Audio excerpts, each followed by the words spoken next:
We're going to work through some of the problems on the section 10.5 homework and my math labs. There, my math lab.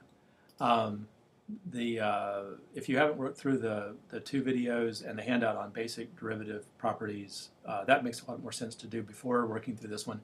In this one, I'll remind you of those rules, but then we're going to focus on the application problems that were towards the end of the homework.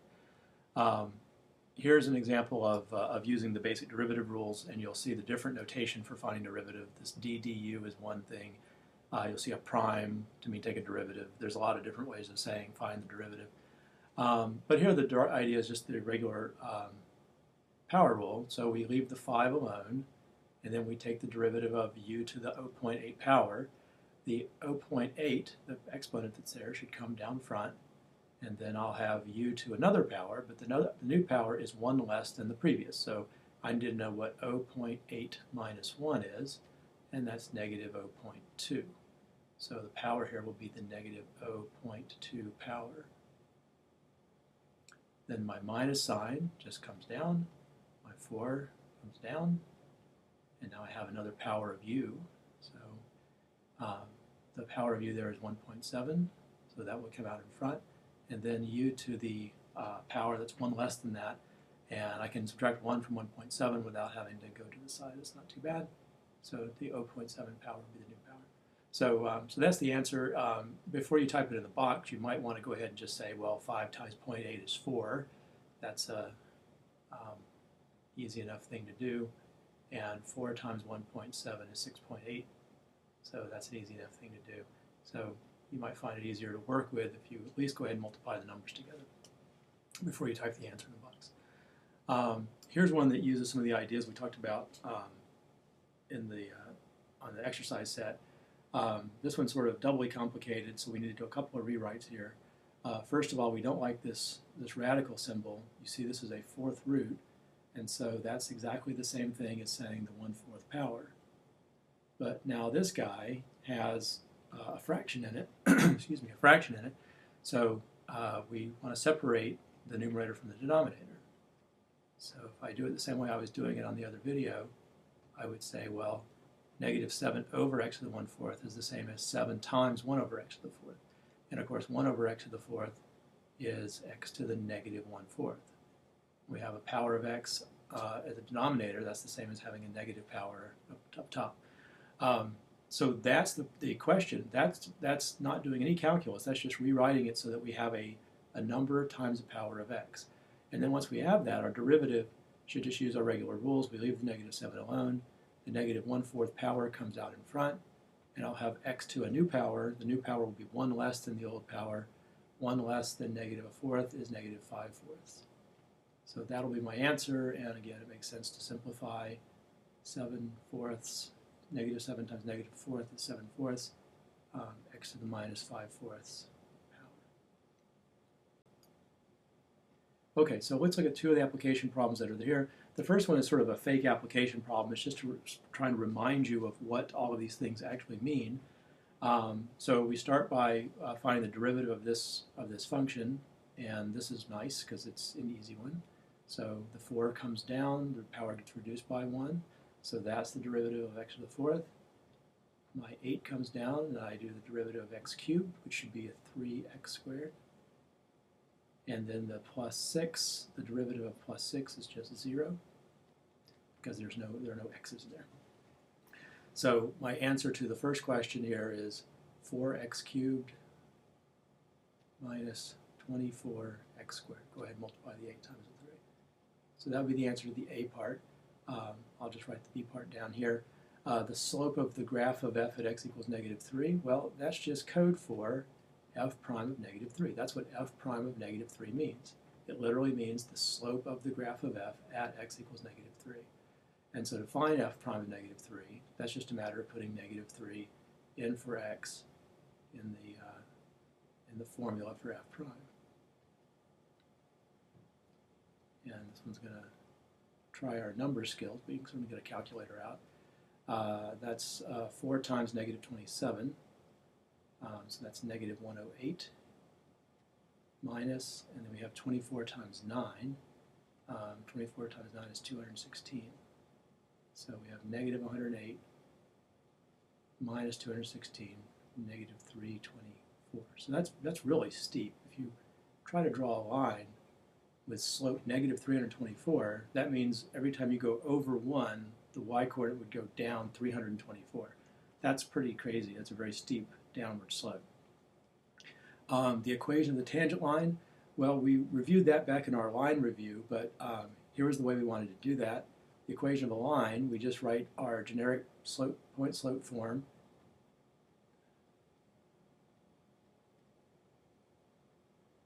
So I just use blanks here. So here's my slope that I just copied down from up here because they tell me to look at the tangent line at x equals negative 3. So the slope at that line is what I just found, negative 324. And then what goes in the blank here is just an x and y coordinate that you know. Well, the only x and y coordinate that you know that's on this line is the point negative 3, comma, f of negative 3. So we know that when the x coordinate of the line is negative 3, so that's the x coordinate there, then the y coordinate will be f of negative 3. And so we'd have to stop here and figure out f of negative 3 by putting negative 3 in for x into the f formula. Negative 3 to the fourth is 81. 8 times negative 27, this is beyond what I'll be able to do, plus 6. So I'll have to use a calculator. So I have 8 minus, 81 minus 8 times negative 27 plus 6. I get 303.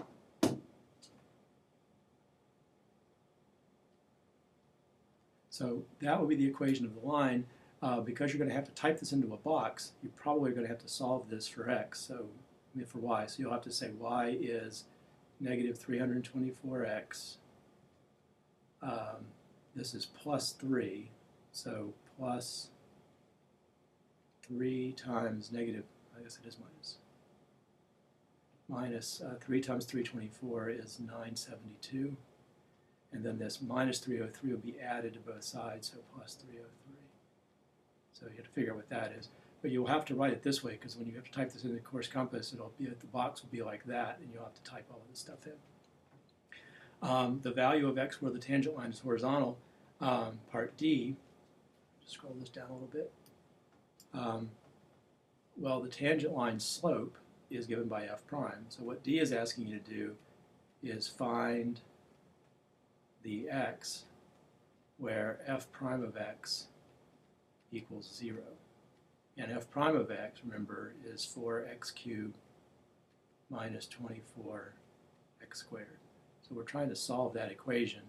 And from our factor FOIL review, we know that the first goal you want here is to factor out the largest common term. There's a 4x squared that goes into this and a 4x squared that goes into that. Here we're left with an x, and here we're left with minus 6.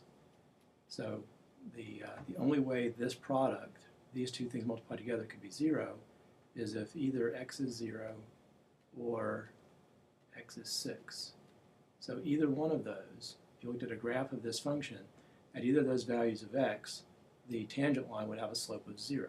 So the tangent line would be horizontal. The last application is really just asking you to answer some questions about the derivative in terms of what it means. We have a function here that's about someone's learning, the number of items they learn in x hours, given by an equation. And so y prime in this case, remember we think of this as change in y and over change in x. And that's a delta y, delta x, if you want to use that same notation we were using before. But because the change in y is measured in items, and the change in x will be measured in hours, this will give us a number that measures items per hour. And so that's the rate of learning. It's how many items per hour you're able to learn. So the derivative here is going to represent the rate of learning for this particular model. So at the end of 1 hour, that would just be the derivative with 1 put in for x, and then at the end of 5 hours, it'll be, or sorry, 16 hours, it'll be y prime with 16 put in for x. So once we find the y prime, we should be in good shape. So the y prime here, we ignore the 30, and then we have to deal with this guy. Well, remember, rewriting that equation, the rewrite of that equation would be 30x to the 1/2 power. The square root of x is the same as x to the 1/2.